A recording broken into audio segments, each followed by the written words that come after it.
కాళేశ్వరం జలాశయం back water తో జిల్లాలోని అనేక ప్రాంతాల్లో పంట భూములు నివాస గృహాలు ముంపునకు గురవుతున్నాయన్నారు. ఇక గోదావరి సరిహద్దు గ్రామాల్లో వాగుల నుంచి వచ్చే వరద నీరు కూడా నది ఉధృతికి వెనక్కి వచ్చి సమీప కాలనీలు నీట మునుగుతున్నాయి. ఈ సమస్యను గుర్తించిన రాష్ట్ర ప్రభుత్వం గోదావరి సరిహద్దు ప్రాంతాల్లో కరకట్టల నిర్మాణానికి 260 కోట్లను బడ్జెట్లో కేటాయించింది. దీంతో ముంపు బాధితులు ఆశలు చిగురించాయి. సంవత్సరము ఇక్కడ వాగుంది, వాగు ఒడ్డుకుంటే మా ఇండ్లు ఉన్నాయి, బాగా నష్టపోతున్నాం. మా ఇండ్లు అన్నీ మునిగిపోతున్నాయి వరదలు వచ్చి.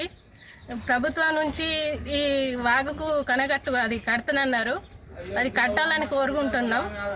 నిత్య అవసరం ఏమున్నా నిత్య బియ్యము, ఫ్రిడ్జ్, టీవీ ఏది ఉన్నా అవన్నీ ఖరాబ్ అవుతున్నాయి. ప్రతి సంవత్సరం ఇదే అవుతుంది. ఎటన్నా వేరే కాడ ఇండ్లు కట్టిస్తా అన్నారు, అవి లేవు, ఏం లేవు. ప్రభుత్వం నుంచి మాకు ఏ కూడా సాయం అందుతలేదు. ఎన్టీఆర్ కాలనీ మాకు ఇక్కడ ప్రతి సంవత్సరం మాకు ఇదే నీళ్ళ ప్రమాదం జరుగుతుంది. ఈ సంవత్సరం కూడా మళ్ళా ఎవరు మమ్మల్ని పట్టించుకునేటోళ్ళు ఎవరు లేరు, ఇంకా ముందుకు రాలే. వాళ్ళు కట్టిస్తాం, వీళ్ళు కట్టిస్తాం, వాళ్ళు కట్టిస్తాం, వీళ్ళు కట్టిస్తాం అని అన్నారు. ఆ పార్టీ వాళ్ళు, ఈ పార్టీ వాళ్ళు ఎవరు రాలేదు, ఎవరు చూసేటోళ్ళు లేరు, మమ్మల్ని ఎవరు పట్టించుకునే వాళ్ళు లేరు, ఎవరు లేరు పట్టించుకుంటారు. అందరు కథం వచ్చి వేసుకున్నారు, ఓట్లు వేసుకున్నారు, కథం అవతల పడ్డారు. మమ్మల్ని చూసేవాళ్ళు లేరు, చేసేవాళ్ళు లేరు. ప్రతి సంవత్సరం మాకు ఇదే నష్టపకారం జరుగుతుంది. ఏదో అది కడతానన్నారు, కట్టం లేదు.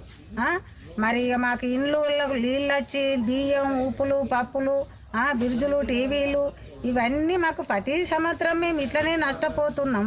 మాకు ఏ మానవుడు వచ్చేది లేదు, మమ్మల్ని ఎవడు పట్టించుకునేది లేదు.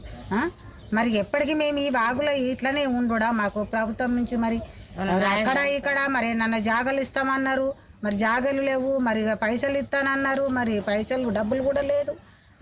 మరి ఏది మమ్మల్ని పట్టించుకునేది లేదు. మరి మేము ఎట్లా బతుకుడు, ఏం కథ? మరి ఇట్లనే మళ్ళీ వాగులో ఇదే ఉండడా? మరి అది కట్టిస్తానన్నారు, మరి కట్టియ్యం లేదు. ఎన్టీఆర్ కాలనీ. తెలంగాణ మంత్రి కోమటి